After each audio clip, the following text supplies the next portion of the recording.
We're going to move first. Okay, it's 4 o'clock, or actually 4:01, so we're going to call the December meeting to order. And the first business is Pledge of Allegiance. Ms. Carolyn Walker. If you please stand. I pledge allegiance to the flag of the United States of America and to the republic for which it stands, one nation, under God, indivisible, with liberty and justice for all. Thank you. The mission statement tonight will be read by Ms. Elfa Booth. The mission of the Beaufort County School Team is to enhance the quality of life in our community by nurturing all students and educating them to their fullest potential. Thank you. Any public comment? Anybody sign up for public comment? Okay, we're making a quick change on the agenda. Is that about up and running? If everybody wants to hit F5 and... Oh, I'm sorry. You're almost there. Okay. You're going to move the next item down to where? Not yet. You're going to move it to the end? We can, yeah. No, let's just move it. Just put it to the very end. That'll give us plenty of time. We have one item we need to move. So the... let's see, discussion action 2.1 elections will be moved to the end of the meeting.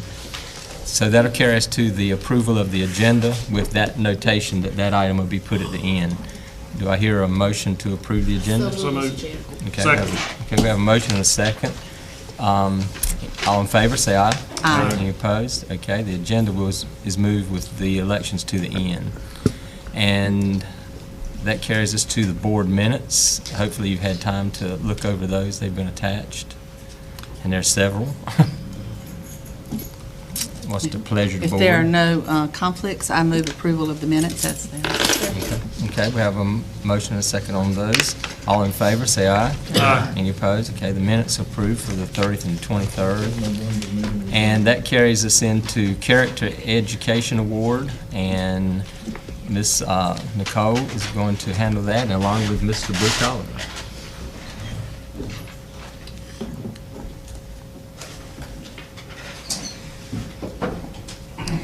Good afternoon. Good afternoon. The character trait that was recognized in our schools for the month of December was gratitude. At the elementary level, the nominees were from Bath Elementary, Gregory Perez; from Chakawinity Middle, Emily Beecham; from Chakawinity Primary, Lillianne Davis; from Eastern Elementary, Mateo Nieto; from John Cotton Taylor, Jeanette Munoz; from John Small, Jalen Lampkins; from Northeast Elementary, Michael Blunt; from S.W. Snowden, Sebastian Jones, and Brianna Golding. And the winner at the elementary level was Mateo Nieto, and if he will come forward.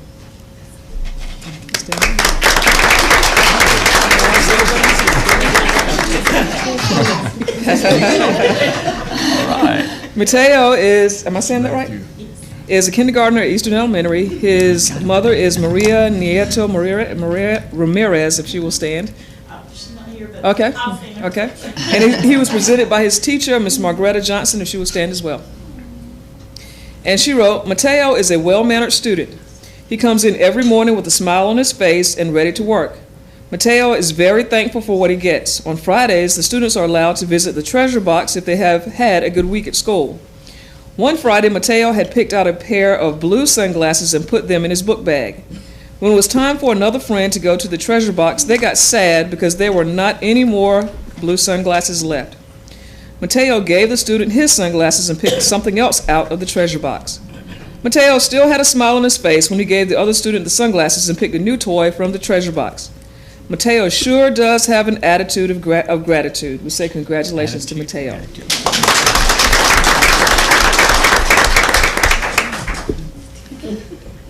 Mateo, on behalf of Beaufort County School Board, I'd like to congratulate you for showing your gratitude towards other students. I'd like to present you with a certificate. I'm going to ask you if you would go around and shake the hands of all the board members, and then after that, I'll meet you on the other side of the table. Shake your hands. Mateo, good work. Great job. Good job, young man. Great job. Got a smile too, Congratulations. doesn't he? He's a smiling thing. He's happy. Too Except cute. for him. Well done. Is your sister? She's happy too. You're setting a good example for your little sister. She's excited too. All right, now, we'll let you pick a book from over here and give you a pencil. So if you pick out one of these books over here. Those two guys, yeah. There you go. And now, we're gonna let you write your name on here. Take that pen. And where do you want to write your name? Right up here? Okay. Easy. It's flat. He's adorable. Good job. All right. Now, if you take your stuff and have a seat, and we're going to call you back up for a picture in just a minute. Okay? Got all that?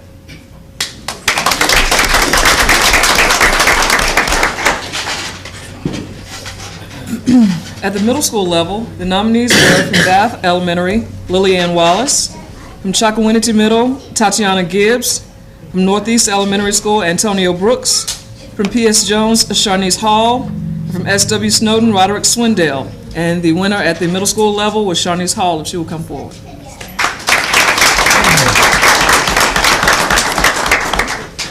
And her parents, Sharnice is an 8th grader at P.S. Jones Middle School. Her parents are Mr. and Mrs. Gregory and Andrea Hall. Are they present? Okay, if you will stand. And she was nominated by Mrs. Reeves. If she's present, if she will stand as well. Okay. And Mrs. Reeves wrote, Sharnice is a positive role model for her fellow classmates. She is respectful, hardworking, and has a great sense of gratitude. Sharnice always uses her manners when receiving work, candy, or praise in class. She loves to come to school and sees school as a great opportunity. She is also helpful to her classmates. She can spot a struggling student and then will ask to move to sit with them so that they can have help on an assignment. She will also take notes and include missing work for students who are absent. She then will help the student in understanding their missing work. All of this she does without being asked. She is appreciative of everything that she is learning. She shows gratitude to her classmates, teachers, and community. Through discussions about other parts of the world where education may not be as important, she is quick to remind the class that they are lucky because education is free and their school is a safe place. She is the first one to tell me good morning and ask if I've had a good weekend. She is a great friend to her classmates and a great student for her teachers. She is a joy to teach because she is so appreciative of everything that is given to her. She was deeply appreciative of the field trip to Beaufort Community College because she knew that this was an opportunity for her to see what all awaits her in her future. We say congratulations to Sharnice.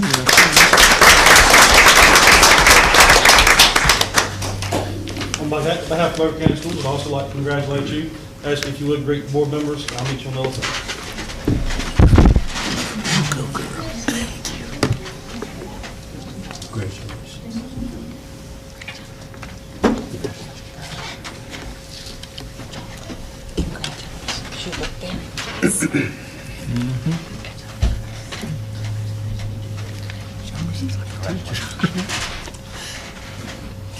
Now, if you just pick out a book from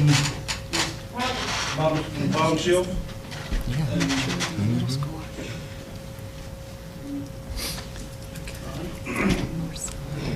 Swing the card around and let you sign it too.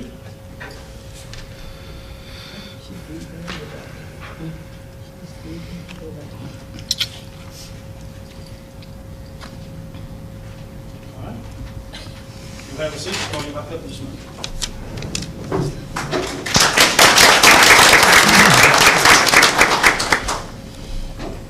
At the high school level, the nominees were from Northside High School, Zachary Woolard; from Washington High School, Lorenza Cruz; and from Southside High School, Rania Tucker. And the winner at the high school level was Zachary Woolard, if he will come forward. Zachary is a 12th grader at Northside High School. His parents are Mr. and Mrs. Larry Woolard, if they will stand. And he was presented by Ms. Kristen Van Sant, if she will stand as well. And she wrote, I'm nominating Zach Woolard for the December character trait, gratitude. Real thankfulness requires thought, energy, and more than just doing the right thing. Zach exemplifies real thankfulness and takes a proactive approach to showing gratitude by saying thank you and always using great manners. I was trying to think about specific examples I'd seen, of Zach and gratitude, and I keep coming back to his smile. If you give Zach a friendly word, a suggestion in class, a joke in the hallway, or a compliment, he always responds with a beautiful smile that really makes the giver feel appreciated. The special thing is then you feel even better and want to spread more smiles. Zach's gratitude ripples out, and I hope he realizes how wonderful he is. This week showed me a special example of how Zach shows his gratitude for what he has. Our school has a Toys for Tots collection jar in every room to help children in need this Christmas. As I was reminding students that today would be the last day and that we should help this wonderful cause, Zach quietly walked up to the jar and put all the money that he had in his wallet into it.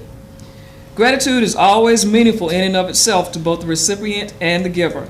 But in this way, I feel that Zach was a simple yet moving example for all of us who on how to show our gratitude. For this reason, I am nominating Zach Woolard. We say congratulations. Zach, on behalf of the board, I'd like to present this certificate to you and congratulate you for showing your gratitude towards others. And if you would go around and greet the board members,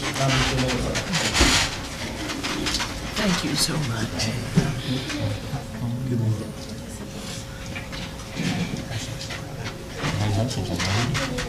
Continue the good work.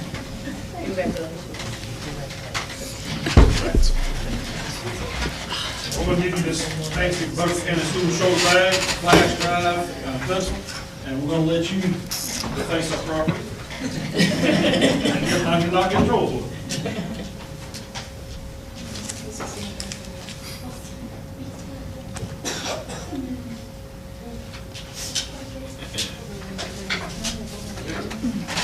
We'd like to get all three winners to come up for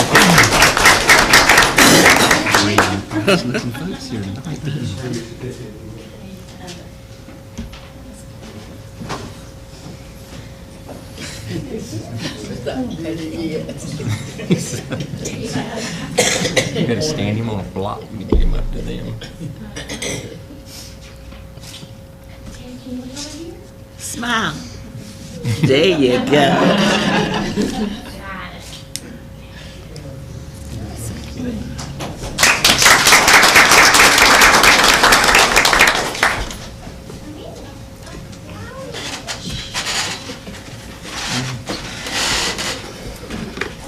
Thank you, Nicole. At this time, I would like to invite Dr. Leon Holloman to join me at the podium for some special recognition.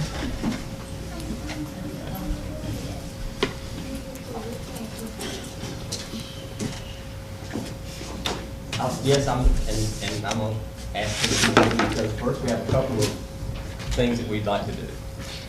Well, good evening. I'm delighted to be here in beautiful Beaufort County, North Carolina. I bring you greetings from the 17 school districts who comprise the northeast section of North Carolina. I serve presently as the director of the Northeast Regional Education Service Alliance and have been doing that for the past 10 years. Once upon a time, I was a school superintendent. And Don, it's amazing how I'm not nervous tonight. And this also is the first school board meeting I've attended since I retired. So you know it took a lot to get me over here. But it is an honor to be here tonight. Each year, the superintendents of our region select one of their own to be nominated as the superintendent of the year. This honor goes without saying is the highest that we are able to offer because it is offered by your peers. It's people who know what you do every day and what you're doing for children in your region. Don has been with us 5 years, 6 years? almost 6. Soon to be 6. And he is the second most senior member of the Superintendent's Alliance. We have one superintendent who's been in their district 16. It happened to be the one that replaced me. They finally got a good one, Don, they wouldn't let her go. But we think that Don has just added a tremendous amount of leadership and calmness at times to our meetings. One of the things that Don has done is take an active participating role in things going on at the state level.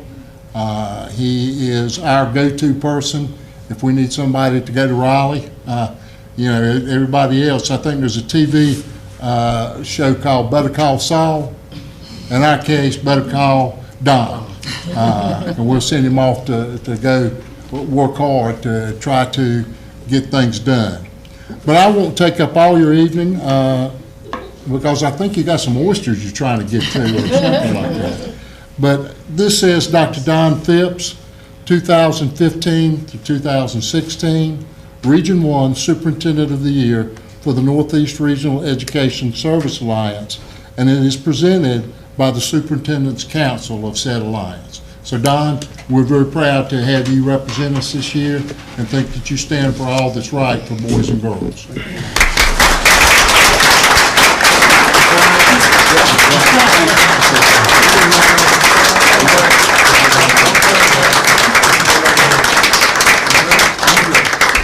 You want to get him to greet the board and sign it? Yeah. As soon as I get through here, we'll make him sign the little table over there. And actually, I don't have very much to add. I'm not head of the region, but I do serve as the chairman of your local board. And we also would like to congratulate Don for all that he's accomplished as well as what he does for us. And it says the Beaufort County Board of Education would like to congratulate Dr. Don Phipps, 2015-16 Northeast Regional Superintendent of the Year, in appreciation of your dedication and commitment to the students and staff of Beaufort County Schools. Congratulations.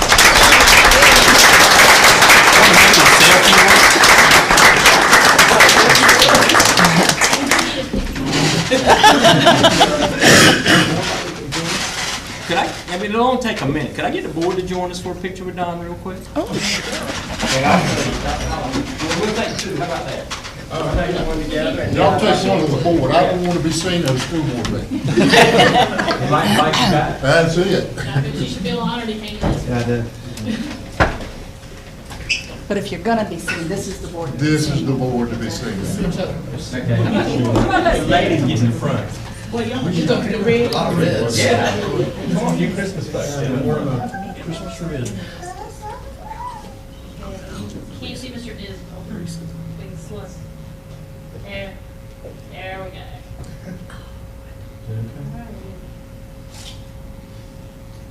All right, Dr. Holland, we'll slide you on in there. Okay. Where would you like me to go?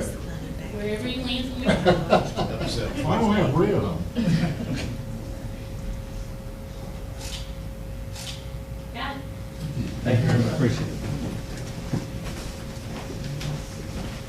I have flash drives.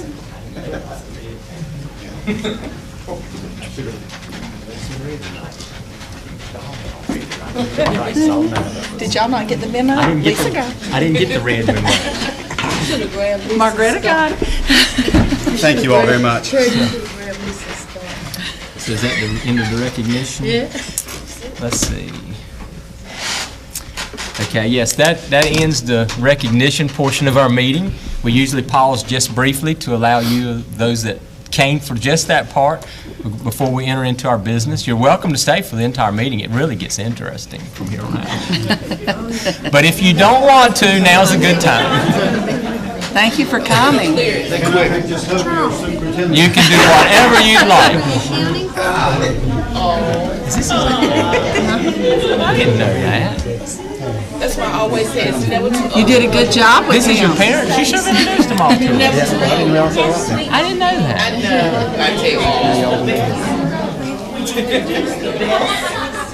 We want to make your dad come and shake the hands of the board.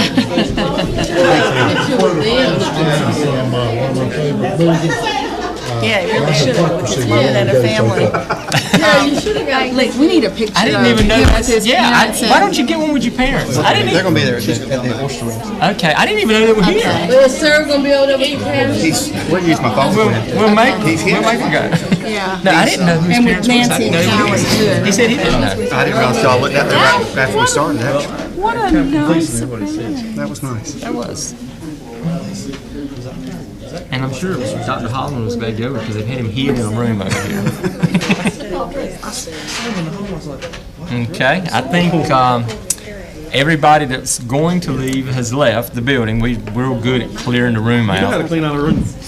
So we're going to move into the discussion. No action? Okay.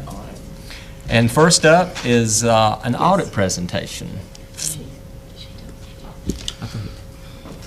Yes, don't mind, I'm going to kind of slide this over so I can address you. I don't think I'm as cute as Mateo, so. But I don't think there are a lot of people that are cuter than him. Hopefully you guys will find the meeting interesting. This year we're going to do things just a little bit different. I know going through an actual audit report is kind of a bear. It's tough to keep up with, so we've got some slides today. I don't know if everybody can see or wants to readjust. Are these real different fast. from what we have on our computer, do you think? They should not be, no. Okay. Okay, we'll follow you right here. My name is Lance Craig. I'm a manager with Dixon Hughes Goodman in the Pinehurst office. I've been on this engagement for about 4 years now. Okay. I want to start out by thanking Lynn and her team. They really helped us out through this process this year. Everything went very smoothly, especially in a year with transition with Steve leaving. So Lynn, thank you very much. Today we're going to talk about 4 things: the results of the audit and the audit procedures, our letter to the board, some financial highlights, and then our actual compliance audit. So if I could start out, we performed the audit of the financial statements, which includes the governmental activities, the business type activities, each major fund, and the aggregate remaining funds for Beaufort County Schools. Through our procedures, we were able to determine that the financial statements were presented fairly in all material respects, meaning we are not aware of any material modification which should be made to the financial statements as of June 30, 2015. I do want to point out that this year we issued a restatement to the financial statements due to the adoption of a new accounting principle. That accounting principle is GASB Statement Number 68. This is a new standard which is applicable to all governmental units across the United States of America, which forces local government units to recognize their proportionate share of their share of the state pension in which they participate in. We'll touch a bit on the impact of the financial statements that this had a little bit later in the presentation. Moving to the letter of the board, that should be the loose leaflet that you guys have in your packet. I just want to point out a few things in that letter. This letter summarizes various aspects of our audit, such as our responsibilities under audit standards and OMB Circular A133, which governs the single audit compliance standards. It also discloses any significant estimates and sensitive disclosures in the financial statements, which we've identified as being the useful lives of depreciable assets and your proportionate share of the net pension liability for the teacher and state employees' retirement system plan. It also discloses any difficulties or disagreements with management, of which there were none, and any uncorrected misstatements. Again, there were none. Attached to that letter are the representations that have been made by management during the audit. These are the assertions that they've made to us through our audit procedures. A few financial highlights. Again, we feel like this will be a little more useful to you than running through the actual financial statements themselves. We're going to start out with your local funds. Your general and restricted revenue funds. You can see that cash over the past 3 years has fluctuated. This fluctuation is based on the net change in fund balance. Your total fund balance for the year ended June 30, 2015 decreased by $1.7 million. This decrease was due to a decrease in certain grants and other revenues, such as IAL and E-rate funding, totaling $900,000. In addition, there were also an increase in expenditures that were utilized as part of assigned fund balance in the previous year. Unassigned fund balance at year end has steadily decreased to a total balance of $758,000. Again, as I previously pointed out, the net loss in the current year was $1.7 million compared to $431,000 in 2014 and $19,000 in 2013. Moving on to your state public school fund. In this fund, revenue always equals expenditures because it's a reimbursement type fund from the Department of Public Instruction. Typically, this fund carries no assets or liabilities.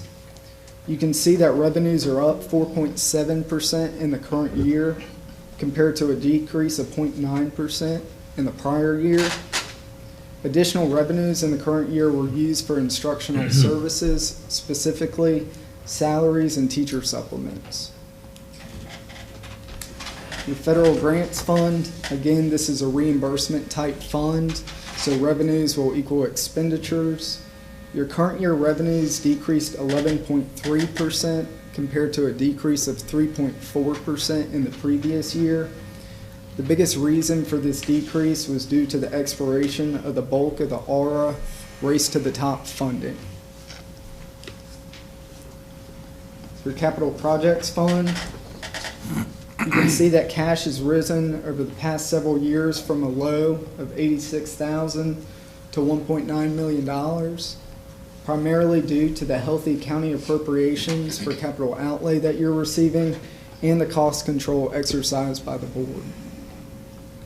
Revenues from the county for 2015 were $1.9 million in this fund compared to $1.1 million in 2014 and $1 million in 2013.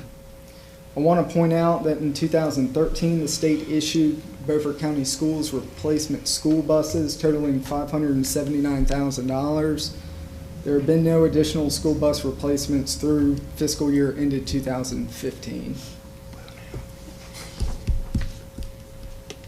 This next slide gives you a breakdown of your revenues by source for your local funds. You can see that the majority of your funding is from the state, followed by the county, and then the federal government. This year's state revenue was approximately $40 million. County was $14.5 million, and federal government was $5 million. Your expenditures for your local funds as a percentage of total, as consistent with most local education agencies, the majority of your expenditures are going to be for instructional services. You can see over the past 3 years, Beaufort County Schools instructional services has been about 75% of total expenditures.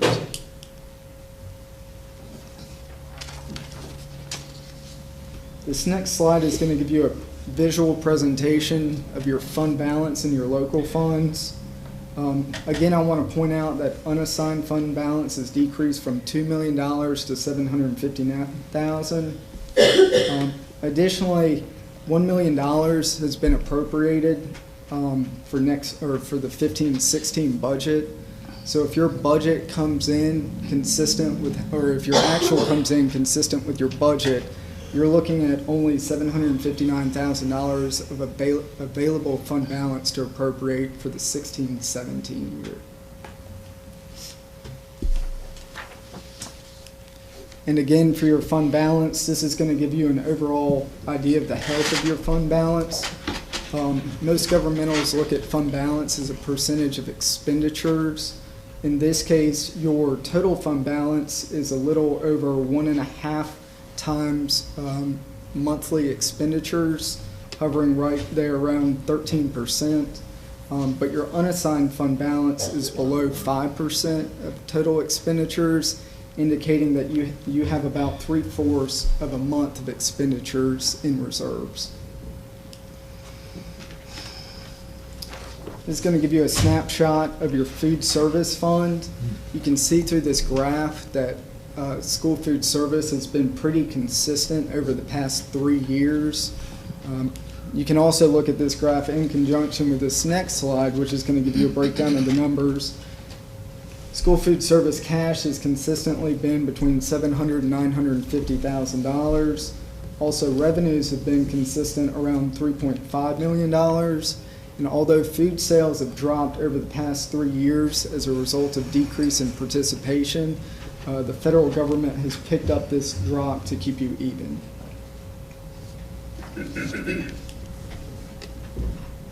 This slide is going to be the GASB 68 implementation that we discussed a little bit earlier. I'm not going to get in too much detail because it's a lot of accounting literature, but what I do want to say is this adoption of accounting principle took effect across all governmental units in the United States, so it's not just a state mandated thing. And the state's actuary put these numbers together for us by governmental unit. And Beaufort County Schools' net pension liability as of the end of 2014, which caused the restatement, was $12.7 million total. At the end of 2015, that liability dropped to $3 million. So the difference in the liabilities is hung up right now on what we would call the balance sheet and be slowly amortized into pension expense over the next 5 years. This does not mean that you guys are going to have to assume this liability and will be liable to pay it out to the retirees, but they wanted a more accurate reflection of each governmental unit's proportionate share of the liability on their books. And then as far as our compliance audit is concerned, as a major federal program, we audited Title I, which was $2.1 million, 21st Century Community Learning Center, $227,000, your Race to the Top programs, which should be expired after the end of 2015, $116,000. And we found no findings, material weaknesses, or significant deficiencies with those programs. Your major state programs were the State Public School Fund, $37.9 million. In vocational education, state months of employment, which was $2.1 million. Again, no findings, material weaknesses, or significant deficiencies with these. Are there any questions? Well, I was just taking a few little notes. Anything anybody would like to say? I mean, wasn't too many surprises to me. I mean, Yeah. the things such as the fund balance you were mentioning going down to 750, we've already talked about that. Sure. And that's kind of what we were expecting, and Yeah. as long as you did nothing glare out at you. Well, I think a lot of people, or a lot of LEAs right now, are dealing with the decrease in participation in the school food service. With the new requirements that have been put on them, they're seeing that drop, and eventually that's going to come to a head, and whether or not the federal government keeps supplementing the losses that are resulting, we'll see. There's always the charter school issue that's out there that's kind of creating a unique dynamic between the legislature, local education agencies, and themselves, and how that's going to play out. I think the biggest thing for you guys is fund balance right now, and making sure you're stabilizing that, and you're going to have enough in reserves for any unforeseen circumstances. Capital outlays looking better so you can start reinvesting into your infrastructure and buildings to be able to make sure those are being maintained. Okay. I mean, I don't guess it's your job to tell us on should we or should we not have fund balances, but there's been a lot of discussions around it's not schools not having fund balances at all. Right, and we're careful to not give our opinion with something like that. We're here to present the results, but the fact of the matter, any business person knows that things come up. You need a savings, and you have to be able to pay for that sometimes. So I'm not going to tell you to carry it. I'm not going to tell you not to carry it, but pointing out that it's dropped to $750. Right, and I knew you would, but you're aware that conversation's out there. So yes. But I'm in agreement with you. It's just a smart thing to have some money on hand, but it is what it is, right, Dr. Phillips? Statistically, where are other counties and LEAs stacking up when it comes to their fund balance? I mean, is That's there? kind of a loaded question. I'm not asking you, yeah. I'm not asking you to pinpoint anybody, Sure. but I mean, are we way below the curve by dipping as low as we have? It's like Terry said, we're aware there are some that don't have a fund balance at all, but Sure. that's not our goal. It really depends on the relationship between the county and the school system. I know some school systems in counties, for instance, it's kind of a use it or lose it thing. I believe Winston-Salem, Forsyth County, if they don't still do it, they used to do it where the county actually took back any unspent appropriations that were made. So they did not carry a fund balance, but at the same time, if something came up where you might have states not covering teacher assistant pay, they might come in and say, here's some additional money to get you through this period until we can figure out how this is going to work going forward. I'd really have to go back and put together some data to look at to tell you whether or not you're below the curve or kind of where you stand on that. And how are we able to add to the fund balance? Is there anything that governs the amount that you can put into it in a school year, or? Not to my knowledge. It's really cost control. So, Right. With the various funds, you have the option of moving teacher pay over to the state to try and utilize as much state funding as possible. Right. So there's kind of the game that goes into that to be able to maximize, what the state's going to pick up for you, what the federal government's going to pick up for you, so that you're really covering the bare minimum with your local funds. And so it's really just about cost control and how much income you can keep in 15-16 to then go back into fund balance. I know Ms. Harrell's been working really diligently to try to get us in the best possible shape. Right. When it came to, we tried to keep teacher assistants for as long as possible. But I'm just wondering where we kind of stack up against other counties, knowing that we're going into a highly charged political year next year. In the state of North Carolina, Sure. the rules that govern us can change overnight. Yep. And I can, if you'd like, I can put together some information, send it over to Lynn, and she can distribute. I can only give you what I've seen and what I've worked on, obviously, but... If you could do that without, you don't have to tell us what school system. I'm just Sure, curious, yeah. are we way at the bottom, somewhere in the middle? Obviously, we're not at the top for how For much. systems like our size. Right, yeah, our size, yeah. Yeah, I'm not trying to compare us to Wake County or Sure, anything. sure. We probably would like to have their fund balance. Just If their they have funds. one, Yeah. if they have one. Okay. Thank you. Okay, well, any other questions? If not, thank you very much. Thank you guys very much. Now, we do not need to act as a board to accept his findings, it was just information only. Okay, thank you very much. We have an Ag Expo presentation, I believe, coming up. That would be Sarah. I started watching it. Oh, I didn't see one. Yeah, there is one here, Yeah, too. there's a YouTube. Okay.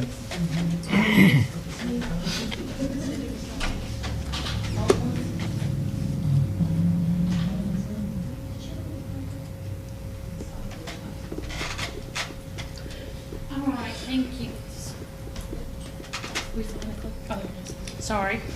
Just want to take a couple minutes now to update you on the Ag Expo. We had such a successful event this year. I know several of you were able to come.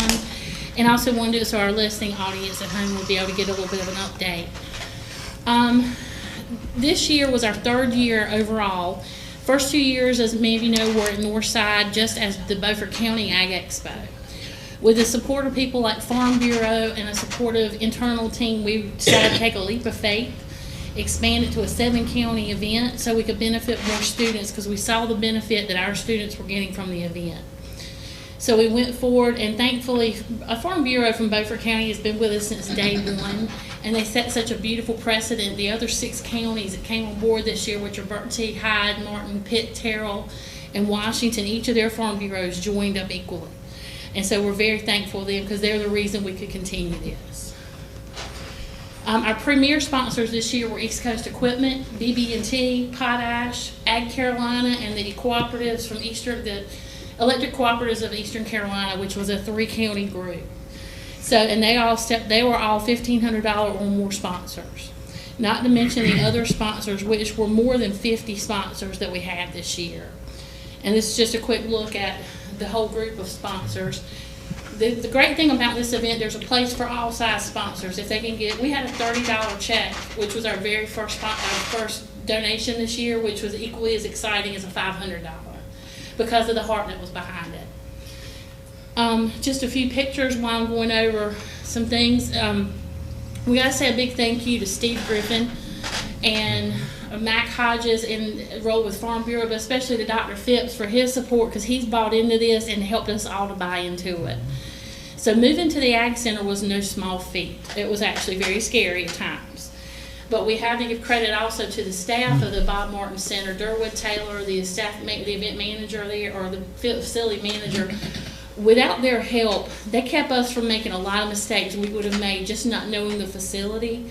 But from the minute we went and approached them, they've been a part of the team, and they kept us really in good shape. And we're so thankful to be team members with them now. This was a great opportunity to show off our FFA program, and we saw a lot of good blue and gold jackets that day. Our speakers were Mr. Larry Wooten, the president of North Carolina Farm Bureau. Was one of our premier speakers, and it was so great for him to be able to see what his folks were behind, and we were able to tell him firsthand, thank you for how your folks at the local levels have been helping us.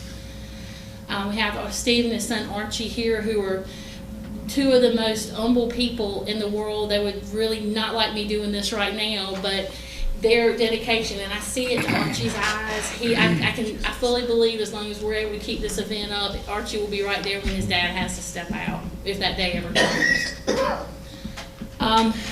This year there were more than 50 sponsors, more than 70 exhibits, which is well over 25 more than we'd had the year prior. We were able to increase the number and the types of exhibits that we had, which was great. Here we have Mr. Bob Etheridge, the Executive Director of the Farm Service Agency, which all the speakers fell right into what we wanted to do and set the precedent of having these young people soak up the opportunities they saw that day.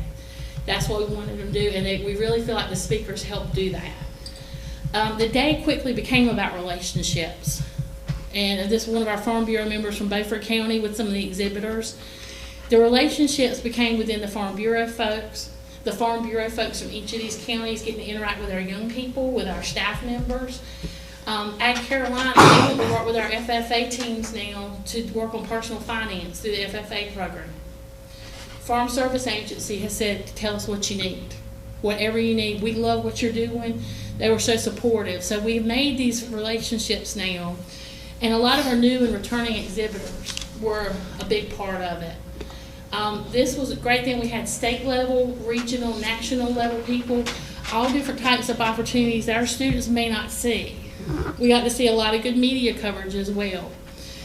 And this fire and rescue, that we branched a little bit away from agriculture, but it was all things related. So we're very thankful to all of our folks, but those relationships, again with Ag Carolina, NASCAR Tech, or Universal Technical Institute, they want to work with our automotive shop at Northside to see how they can recruit students into their program. The John Deere University through East Coast Equipment, they want to start working with us. So the relationships were just a whole nother part of this event that's really building. And we can see some big things coming for our students and our whole group, the whole area. The co-ops was another big addition this year. And Cookie Man is one of the big favorites. Mr. Dan Weatherington from Small Grain Growers Association. Favorite head place, smelling good. Mm-hmm. And I believe, and Dr. Phipps, and I believe in Mark experience, this NASCAR Tech car was probably the most popular thing in the place. You could see no one around the minute that car cranked up. That's because it was the loudest thing in the place. Well, that was part of it too. You couldn't help it. But seeing the way the students were responding and seeing the time that these exhibitors took, they were not making any money from it. They were there as an investment, and they were so grateful to the exhibitors as well.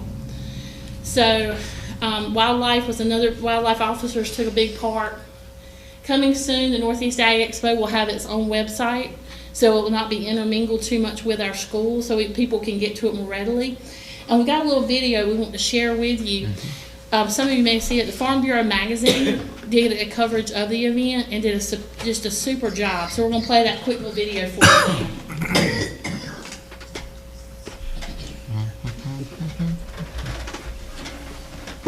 Stand there. I got to see it, but I'm going to stand around and see it again.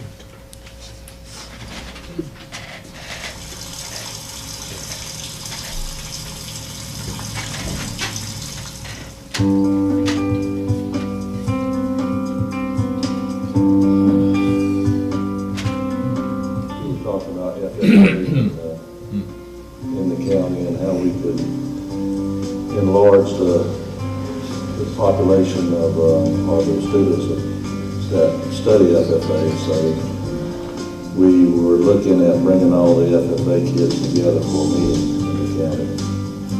And Archie recommended to have an ag day.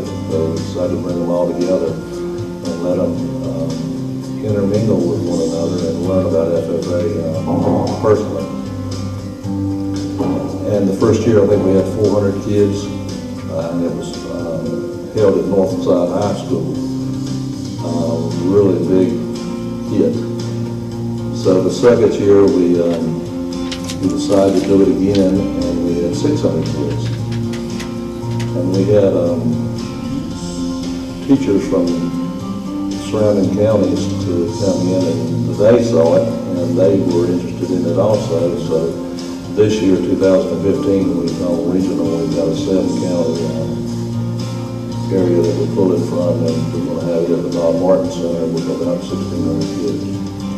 Plus, last year, 2014, we had 12 university and community colleges, so the kids could go from station to station and see what kind of agriculture education they can receive at a higher degree in high school. Well, I think it's a fabulous day. I wish we could do this all across the state of North Carolina. What a great partnership with the private sector, with Farm Bureau, helping. We've just talking to Steve is how he got it started. We're going to school now. It's about 7 or 8 counties now participating across eastern North Carolina. But you got that, you got the public sector, but you got young people coming. And we have to remember that's our farm club for the rest of us. They'll learn about agriculture, learn about the jobs that are available. There's a lot more jobs than just a job on that tractor or working in the field. There's a tremendous number of jobs. And people tend to forget that in North Carolina, agriculture is still the largest industry. Not just those that farm, but all those people along in that chain, in the transportation, food preparation, the food, all those things that make a difference. Oh, I think this means the world for these kids. I mean, this is an opportunity for children who haven't seen some of the things that these vendors, these exhibitors have out, to talk about opportunities. I just stood in front of a vendor who was sharing with students how just one bale of grain, how it can make 45 loaves of bread, and how that makes it down the line to the retail and the values of it. I mean, we're looking at marketing, we're looking at retail businesses, we're looking at farming and right there on the field, transporting. There are so many career opportunities here today that students are going to learn about. So I hope our students are going to leave today. I hope at least one, but I hope more, but I know at least one is going to leave here and say, Mom, Dad, I know what I'm going to do. And I've been here each year, and it's grown and grown every year. And it really gives our kids an opportunity to see what type of jobs there are available out there, how important the agriculture community is, and the agricultural industry is to North Carolina, and especially eastern North Carolina. Our communities continue to shrink here, but we have great opportunities to grow them through agriculture and the ancillary jobs that are associated with it. Yes, it's been fun. It's been a lot of work. We've got some good supporters helping us and some good people. We couldn't do it by ourselves. It's a collaboration of a lot of people pulling this off. We've got a lot going on in North Carolina, and we're a great state, and people come here for a lot of reasons. They just don't know how much we do to provide food and fiber for the rest of the people. I talked with a farmer the other day up in the Northeast. Grew something like 400 acres of cabbage shipped all across the country. More and more that's going to happen. These kind of things will help a young person We don't know which one it'll trigger today, but I'll guarantee you some of them will decide, I want to have a career in this agricultural sector. And we need them. We got to have young people. The average age of the farmer in North Carolina and across the country is about 57 to 59 years, depending on where you are. We need young people.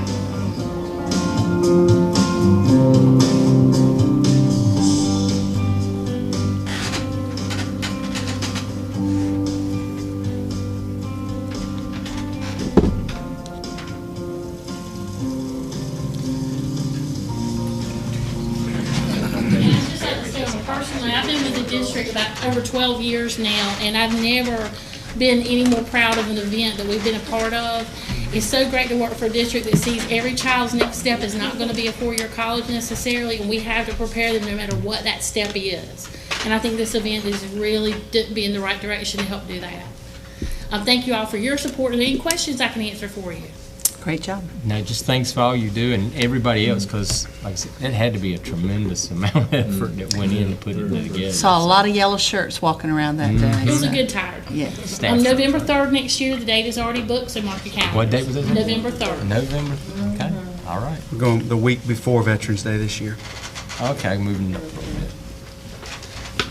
bit. At this time, I believe Dr. Phillips is going to give us a strategic plan update. That's something that's been worked on. And we have that, should be attached. If it's not, we'll get it to you so that you can take a look at that. We convened 3 focus groups that were at our high school attendance areas. We've had a group of individuals that have met 3 different times coming together to try to cobble out some ideas that we could put on paper for our employees, for the board members, for the public to react to. And Sarah will have this up live tomorrow, and we'll keep it out there through the Christmas break, and then in early January pull that feedback in and try to help us. It will give you a picture of what our vision and mission would be. There's an area for a motto, and the person who's doing that for us stuck a motto inside quotation marks. We're really asking for some creative minds to think about what we do, what we're going to be doing, and something to reflect the geography of Eastern North Carolina, perhaps in that motto. But you'll also see the strategic goals that we have, and then the strategies that are there. And by no means is it comprehensive, but it's not complete, and we want to make sure that we have feedback from everyone. If there's something that we need to tweak, if we need to add something, if we need to take something out, if we've missed the mark in an area, we just want that feedback, and we want anyone in the community to provide that feedback. We want everyone in the community to feel like they've got a part in what we're trying to do moving forward. And we do hope that this is a comprehensive strategic plan that will guide and direct the work that we do at least through the next 5 years. So tomorrow, if you'll check out the website, if you have any difficulty with that, you can call us and we'll be glad to talk you through it, or even send you a hard copy if you need that. But we'll have that on this website, and then also for the public to have tomorrow. So it's truly in draft form, and it's the first step of getting it to the public that we want to work with. Any questions, anybody? Okay, thanks. This ought to be interesting. A new board policy, drones. Yeah, it should be attached. I don't know if you don't have that, we'll get that to you. I was in a Maybe meeting explain to 2 us. weeks ago and had 2 superintendents in the northeastern part of the state that have been addressing the drone issue. One of those counties has had some individuals who have flown drones over football games, which is maybe a problem. I see some value in the coaches doing that at some point in time, but because the price of drones are dropping, and I've seen some that are under $50, I think after Christmas we're going to have a lot more that are going to be around. We don't have a policy right now. I'm not suggesting that we need to have one, but I think we need to think about it. And what I had asked Kim Edwards to do was to take a look at it. I'm also working with the School Boards Association, and the FFA I think will probably come out with a little bit more guiding principles for us to follow, but wanted you to at least see what some of the other counties are doing. Again, we'll get that attachment there for you. It's there. If you refresh, you'll have a chance to see that. Okay. It came out of Camden. It actually came out of Edenton, Chowan, and Camden County have both looked at that with a little bit of tweaks between the different iterations. And we may be looking at it again if you feel a need to do that early in the year, but just wanted to put this out there in your mind. Again, not suggesting we do or don't need it, but I wanted you to be aware that this is something that we may need to look at. Okay. Any questions about the drones? Not yet. Not yet. It's always something to come I guess, up. what could you see as an issue with it? Well, you have to have permission to be able to video or take pictures of our students. Okay. And just coming into the school to take pictures or do whatever. We just want to make sure that we know if someone's there doing that and they've got permission from us if we're going to allow it at all. But I think there are going to be some FFA regulations that are going to override everything, including what our use would be. FFA thing, some law was passed there. It's budding, and I'm sure we're going to see more of that coming out in the next few weeks. But just, again, not trying to create a problem or an issue, just want you to be aware of it being something that we probably need to at least consider. Might as well talk about it ahead of time. So, anything else? Okay, if not, we're going to move into action items. And Stan, I think you're up with some capital items you want us to look at. There's so many things to click on, Stan. You'll have to tell us where you want us to click first. A lot of attachments. You're going to go through the items that you want to give us that we need to approve first, and we can approve all of them at one time. I'm going to keep a running total here. Okay. Right, Ms. Lisa? It's the last file. Capital update. You want to do the capital update first? Yeah. It should be in order that I read as well. It's in there or not. Your update that you sent today is the last file. Okay, the very last one. So we'll pull that one up. One I'm getting ready to read from. Okay. Just to give y'all, and there's some. Not the spreadsheet, but the. Right, no, it's just the. Where it says completed summary. projects at the top. Completed projects, then you can go back and look at the other files if you actually want to see. There's some of them that have some pictures in the next one, but the capital updates, projects that have been completed, John Cotton Taylor's connecting roof. We came in $68 under budgeted amount. John Cotton Taylor main building roof, we came in $2,760 under the budgeted amount. Completed roof replacement of Building 4 at Eastern Elementary, and we came in $276 under our budgeted amount. And we have completed and installed HVAC at EdTech, and I did not have the number for that actual project. We were under budget, but I did not. But those are all items that were on our capital. Yes, they were all items that were capital that y'all had previously approved. Right. All right, next one is projects currently in progress, and I did put, Ms. Lisa, did you get a chance to attach the pictures? Okay. Washington Field House, masonry is finished, basic electrical rough-ends finished, rafters are on, and they were putting plywood on today. They hope to have it completely dried in by the end of the week with tar paper ready for the metal roof to be put on. P.S. Jones concession stand, there's a picture attached. It's somewhere in the 90%. The building's basically finished. They're doing rough end, doing painting. Got a few little cosmetic things to do on it. And then we will be doing the outside grading and stuff. We have installed the water and the sewer that was the school's responsibility to put in. That has been put in. We did that last week. And we have started on Eastern Elementary multi-purpose building, those that were there for the pre-construction, the groundbreaking on 12/19. We had a great turnout of board members and county commissioners and everything. The site now has been demoed, and they have actually started backfilling. They hauled in about 70-some loads in the last 2 working days. They still have about 4-foot elevation on the far end to go. It's really unbelievable to look at the grade stake from where it's at on one end to the ribbon of how much dirt's got to be hauled in there. But any questions about those? They're all going along very nicely and on time. Projects that we need approval on, that I'm asking for approval on, and I have them all listed here, is the Chalkawinty Middle School's softball field, fence. And if everybody pull that up, it's got all the. That's right, it's got the numbers, it's got everything on it. Stan, are these projects that were originally on the list, you're just coming back for numbers? Yes, sir, coming back for the approval. Are these people bidding on the same thing? I noticed the bid amount.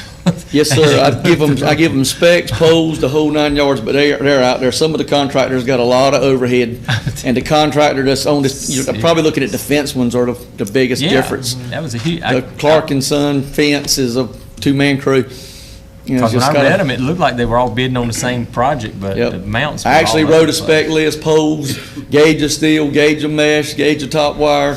We actually wrote a spec to it, so we would get bid apples, but I think some of the other bigger companies have a lot more overhead. But don't we need to take out the Eastern Elementary stuff for right now?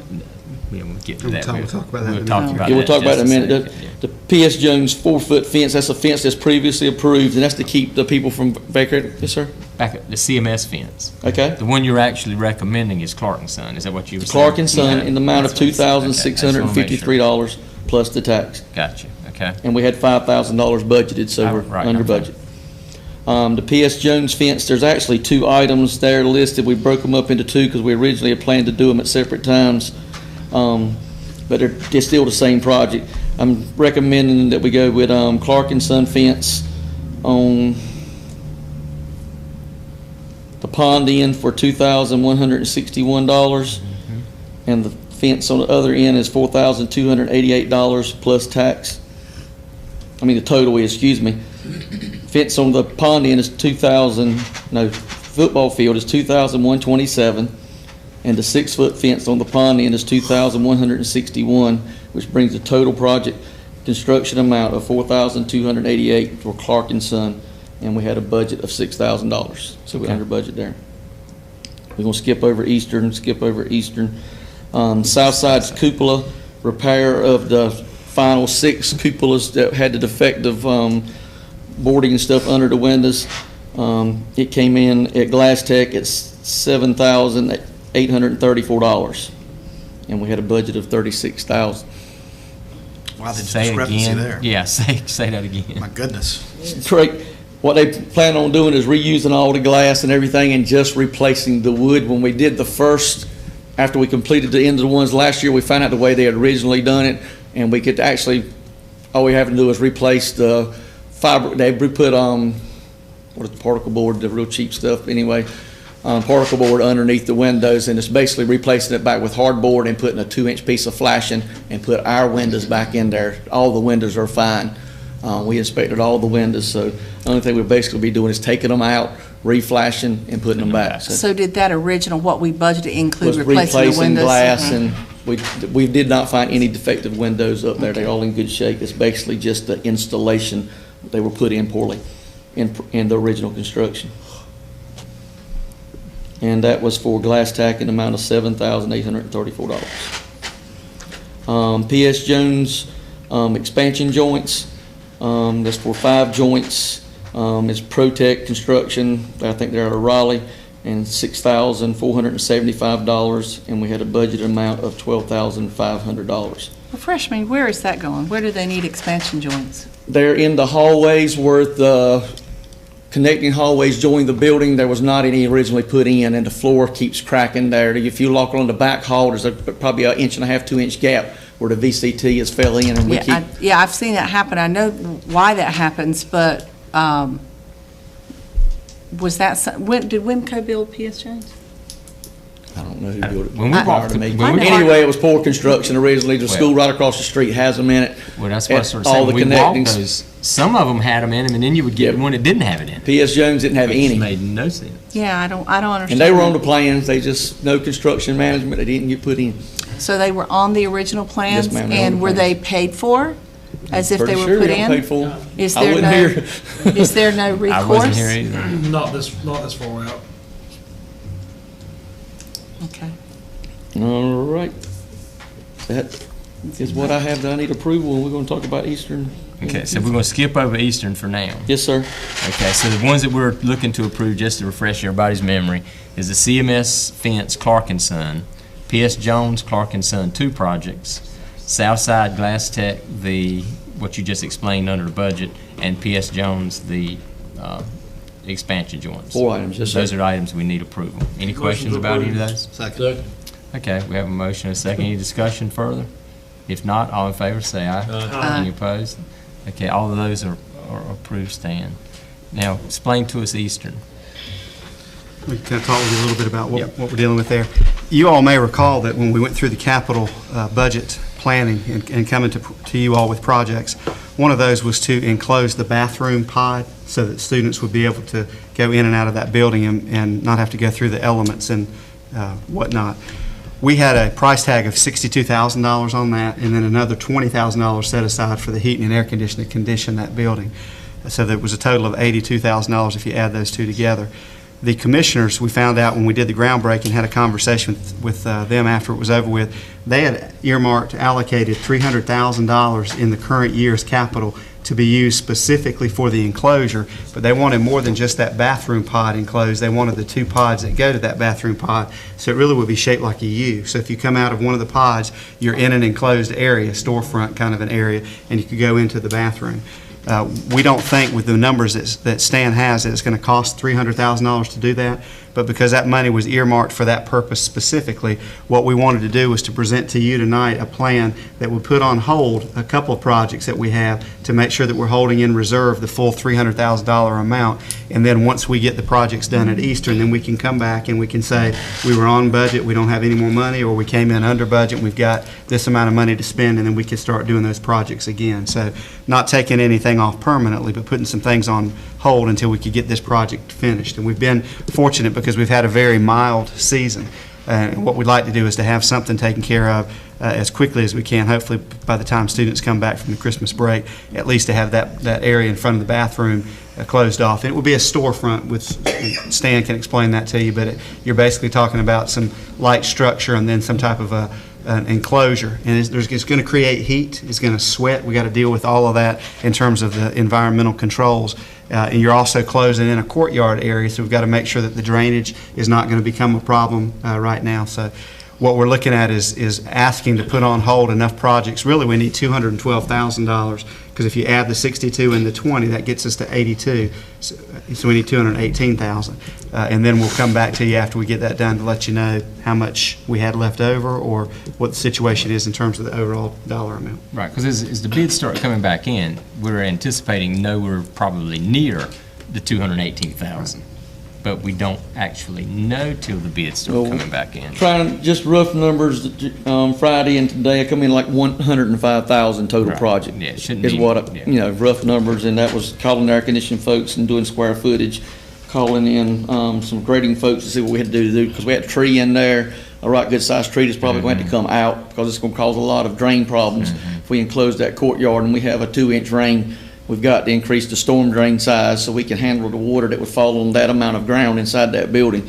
And then we have an issue with the grade going up into the 100 building on both sides. There's a right good elevation, and it's just a little prefab, little concrete wall that was put in by plant operations, and that would have to be torn out and a new footer poured to hold the weight of it. And then we have some issues with concrete. None of the concrete matches up between the 3 buildings. So when we're doing what we originally planned, it's all on grade, but then when we get these other 2 buildings, we got different grades of concrete. So we're gonna have to tear out some or pour some over some if we got 3 inches or greater, but there's gonna have to be some issues there with that's gonna increase the project a little bit, so. But what I'd asked Stan to do was to go ahead and take care of that pod where the bathroom is, so that when students come back in January, we've at least got that covered, and then we can do the work to stretch it out to the other 2 pods. They're working on that. It's a little lead on glass, but they're going to try to make it happen. They're pushing their installers. Okay. But if you want me to go over the 4 projects I was going to hold, I recommend that we hold the server room, the additional server room at plant operations, the new access road at CMS. How much? What were the amounts we had attached to that? That's $45,000 for the additional servers room. The new access road at Chocowinity was $57,976. The pneumatic valves at Washington High School of $98,000, and the new modified driveway at Northeast Elementary of $48,500 brings a total of $249,476. Well, that's greater than what we need. Right. Yeah. In our current project, we were talking earlier, bathroom enclosure was $62,000. We actually had $20,000 for renovation of the bathroom, and then we had asked for $12,000 in HVAC, which got put in the non-barred file. So we really have $94,000 sitting there for construction of those bathrooms that we have currently in the capital that's sitting there allocated for Eastern. So from what you're just, like you said, just kind of putting together, we're probably looking at maybe between $30,000 and $40,000 more to finish it. Yes. Which is really just one of those projects, not to mention so many of the projects that came in under through piecemeal. We may still be able to get everything done. Yes, ma'am, and I'm pushing hard to get this one done. Mr. can't think of his name now, from DPI is coming next week to look at the site, to give us their information. Not Mr. John Tucker, it's another gentleman that Mr. Tucker is a structural engineer with DPI. That's going to come and see, give us his input the way we think we need to handle it, and to look at that building foundation issue we have in building 1 with the door frames warped. He's going to come look at that too. We had said hold off on the Eastern Elementary stuff, but the last two things don't have anything to do with that enclosure. Right, yes, ma'am. I actually need approval. Don't you need that approval? I do need those. I need everything at Eastern approved. Well, excuse me, I've got 2 at Eastern. There was really one I left, or 2 I left off there. The last 2 are about. The last 2. I had Eastern on all of them, but being we're talking about bathrooms, I need approval on Eastern Elementary outside wall enclosure from AAA Glass here in Washington of $20,120. That will take care of what we had originally decided to do from bathroom to bathroom with doors on the ends. Right. And when you tie that into what is going to finish it off? When we do it, we just have to take those doors out. Okay. We'll have a waste of those doors, or we possibly can move them and put them on the outside, and if we can work it in our construction and not just reuse them in the same site. And that'll get us the first part that we really need to go ahead and do. That's phase 1, per se, of a 2-phase project. And then also I need the bathroom HVAC, that's heating and air conditioning, for Advanced Air Solutions, an amount of $14,851.51. And all of these are items that we already budgeted for anyway. All budgeted for, yes, sir. It's coming out of that 90 or 82 or 92,000, whatever we're looking at there. How is the additional work going to affect this? I mean, especially like HVAC. What we're looking at, Ms. Butch, is putting in those new split units where you have multi-units off the same compressor. So we're going to put one in that pod. Our original bathroom enclosure, there'll be one compressor on the outside. There'll be 2 air handlers, little wall package air handler on the wall, and then one in the hall that we can see this side, and it'll be the same on it. So we probably look at doing additional 2 units more to help handle those glass enclosures. Those 2 enclosures in the future, and the ones that we're talking about trying to get done, is going to take a whole lot more air conditioning, because they're the ones that catch the morning sun and afternoon sun. They're the ones that's really going to get the heat load. Yeah. Especially the morning one. The morning one's going to have it to 2 o'clock in the summer. Is going to really, really be a smoker on the glass. A lot of heat, but I'm asking for those 2 to be approved so I can pull the trigger on. And the last 2 things, are those things we had budgeted? They're related to the new building. Right, but have we budgeted those? No, ma'am, they're not budgeted. Let's do the ones that are budgeted then. Let's go ahead and go back to the bathrooms, which will get us through phase, I'm going to call it phase 1 myself. That's it, phase 1. That's the original plan that we had. Right. And those were budgeted items that were well under budget, so we need to go ahead and get those approved first, if that's the pleasure of the board to do that. So moved. Second. Okay, we have a motion and a second on the first part of the bathrooms. Go ahead and get those closed up. And everything else that's above it, right? Right. And then we'll come back with, after that's getting in, because after that's just walls, really. And, yes, sir. And Glass AC. walls and HVAC. Right. Okay, so all in favor of, let's call it phase 1, those numbers there, say aye. Aye. Any opposed? Okay. And by the time you get to, when we get back in here together as January, we'll have a little bit more information on the next part, and we're not going to need all that money that you're setting aside at all. But since we do capital over 12 months anyway, it's not really holding up a project. No, sir, it's not. It's just projects that are in the future, and we'll see how they actually go. The ones basically I'm holding up on is the weather is going to affect them this time of year. They will not be able to be done this spring because this general situation of the schools and the road at Chocowinity Middle has been a 2-year project on hold anyway, so it's not holding up anything there. 62, but now that carries us to the eastern building part. Right, these are additional Is what we approved just did all the other stuff as well? No, we already approved those. We already approved the fencing. Okay. Everything except the bottom 2 of the That's it. Okay. Everything now just but the eastern multi-purpose building. They're non-budgeted, non-items, asking for this money where we got to have it. It was in the contract to be supplied by owners. Right. Or to be done by owners, so we have to contract it out. Not to exceed 2,500 and not to exceed 86 with Terracon. I'll make a motion to approve. Second. Okay. Any discussion about that? If not, all in favor, say aye. Aye. Any opposed? Okay. You got 28,000 from the under budget item on the at the south side. So we're still good. I'm trying to keep a mental picture going in my head here, but. Anything else you need to show us there? We just need to make sure in the future when we do building projects like this to budget that stuff in. That's right. Yeah. That's a given that we've got to pay for that. Right. They need to all be included. Any other questions? No, when we come back in January, we're going to try to schedule, I know, what do we call it, Don? A retreat in January or sometime. Yeah. Yeah, I want to come back with the full original capital list. Lisa, you know which one I'm talking about? Yeah, just get them to update that and bring it back to all of us, and that way we know everything that's in there that's been done and hasn't, as far as, We're keeping we'll it we'll up. see a We whole have it. picture of it at one time. Right, So we'll bring me and that. Miss Lisa's been keeping up with it. It's Is it ready to go. attachment, is that the one, that's one of these mini attachments here? Yeah. Yeah, Got second you. to the last one. Got you. Yeah, we Okay. updated it, and Okay, we're keeping up both of them. good job. I have no questions, if anybody else has it. Merry Christmas to you. Okay. Thank you. Merry That carries us Christmas to you. to needing to go into closed session. I move that we go into closed session pursuant to general, Can I stop you one take it second? back. Well, they've moved this around. I thought it was going to the very last, and It is on yours. not It is I on guess I mine, didn't yeah. have We that have one. different I'm agendas sorry. here on the screen. Sorry So about what's going on? So which one is didn't we move it to? I moved it to the very end. Okay, yes, Sure. you may go. I'm Closed sorry about that. session. I'm sorry. Sorry. Okay, I'm going to try again. I move that we go into closed session pursuant to General Statute 143-318.11, A1, to prevent disclosure of confidential personnel files under General Statute 115C-321. Okay, we have a motion, second, to go in closed session. All in favor, say aye. Aye. Any opposed? We're in closed session.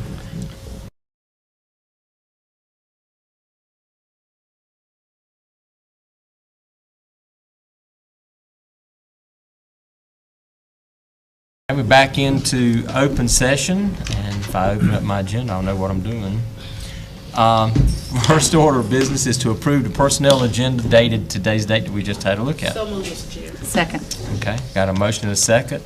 All in favor, say aye. Aye. Any opposed? Okay, personnel agenda is approved.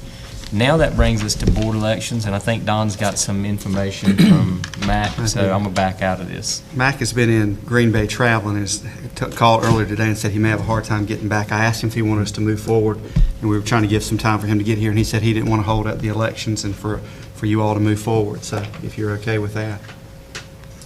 We are at the point this time of the year where we need to elect a chairperson, and then that chairperson will take the responsibility of getting the vice chair in place. But what I'd like to do is entertain any nominations that you have from the floor for a person to serve the upcoming year as our board chair. I nominate Terry Williams. I second that. Terry Williams. And I want to thank Terry for the wonderful job that he has done. That's the reason we're nominating him. That's right. There's no rebate and pay, so you don't have to do that. Any other nominations? Make a motion, nomination cease. We can. I second that. All in favor of closing nominations, say aye. Aye. Okay, any opposed? All in favor of Terry serving again for the upcoming year as the chair, please raise your hand. All in I favor? already voted against myself. I thank you. I think I thank you. I'm not sure, maybe anybody else wanted to do it. No, we thank you. Whatever. So now we need a vice chair. So I would like to open up the floor for nominations for vice chair. I'd like to nominate Carolyn Walker. I'll second that. Okay, Thank you. You sure you don't want to think about it? okay. Any All others? day. I'll make a close nomination. Move nominations closed. Okay, we Easy. got that, so one of you want to be the second. Well, I don't think you actually need a second on it, but, all in favor of closing nominations, say aye. No. Did everybody say aye? Yeah. Okay. That leaves us with just Carolyn Walker then. All in favor of Carolyn Walker as your vice chairman, raise your hand. Thank you. There you go again. Been pretty easy to sit beside you. No, I'll agree. Y'all done an excellent job this year, especially my first year being on. It's been for the most part, been a pleasure. This is, Thank you. this No, is it has been a pleasure the whole time. And we this is a group effort, trust me, and this We get to board, stay in our same seats, right? That's as far as I'm concerned, unless somebody wants to change their seat. Does that mean I have to sit beside Mac again this year? Well, y'all Sit seem back to and- enjoy that over there. You seem to enjoy that. That carries us to a January calendar, and Don, I think that's you. We have the 11th and the 25th as our work session on the 11th. Our 25th is a regular January board meeting. I would like to do a retreat with you and just get things set up for what we're going to be talking about in winter and spring with regard to budget. And we had sent out 2 dates to look at, January the 6th or the 7th. We don't need both. And what I'd like to do is possibly meet from like 1 o'clock till 4 o'clock to take care of the retreat. So the Wednesday the 6th or Thursday the 7th, one of those work better than the other? 6 won't work for me. I have a medical procedure. Will you be okay for the 7th? The 7th on a I Thursday? suspect so. And what time, 1 to 4? Could we do 1 to 4? Okay. I'm waiting. 7th's a Wednesday or Thursday? That would be Thursday the 7th from 1 to 4. Yeah. Okay. Is everybody speaking up saying that's okay? 7th is 7th good? is on, that's. But, yeah, the that's 7th of January, which is the Thursday, And- we would do 1 to 4 that day for the retreat. 1 o'clock to 4. Go ahead. It took? Yes. Okay. Would I be overstepping my bounds if I told all the members that anything that they want to bring up for discussion that day, you need to contact Lisa and have it put on the agenda? I guess everything is fair game. I mean, and you know, everything can be qualified. But if you That's a have strong if you have something, I know that's why I said it needs to be qualified. But if you have something that you want to discuss, that'll be a good time to do it. So just let Lisa know, and it can go on the agenda, Regular meeting, 26th. or forever hold your peace. The Not 11th good. is good. 1 to 4. 1 to 4 on the 7th. And we'll be, yeah, right. So that'll be our next meeting then, won't it? We got one on the early Well, I got one earlier than that, but I mean, I think, That'll be before our regular yeah, board meeting on the 11th. that'll be the next meeting we have as a group, right? Okay, there's one on the 5th. Board member updates, anything anybody'd like to share with us? This is not worse. I want to congratulate Southside High School for going to the playoffs. I'm sorry that they were not at the state championship because I do feel like they could have won. But congratulations to the students and the staff and the community. And I'll just say, he's not here, but thank Dr. Holloman for coming in today. That was a nice touch. Appreciate it. And a pleasant surprise. I want to wish everybody a Merry Christmas and Happy New Year. Same to you. Okay, superintendent updates? A couple things I want to share with you. We had a question about teacher supplements with the $100 increase that came from the generosity of the county commissioners, and we haven't changed anything. We've always paid those supplements in December and at the end of the year, and what we're going to do is take half of that $100 increase and give it to them in December along with what they normally were getting for their supplement, and then we'll give it the other part at the end of the year, so that'll happen in December. School offices and schools will be closed after the 18th of December. For the public, that was an early release day, but we made that a full day because of some inclement weather and makeup that we had. And then we'll be open again on January the 4th. Just want you to be aware of that. And Mark and I are working with Blue Cross Blue Shield and a couple of folks in Raleigh. We've got an issue that's going on that it impacts about 150 of our employees. And when you go through to sign up for a couple of the different types of insurance coverage this year, you had to go through and do a tobacco you have to say that you weren't a tobacco user. I can't get the word out. Also had to indicate who your primary care provider was, and you had to go through a health assessment. And we've got some of our employees who didn't get all of that done, and some may not have just not done it. Others, I know, including myself, went through the website 3 different times, and I finally got it to work.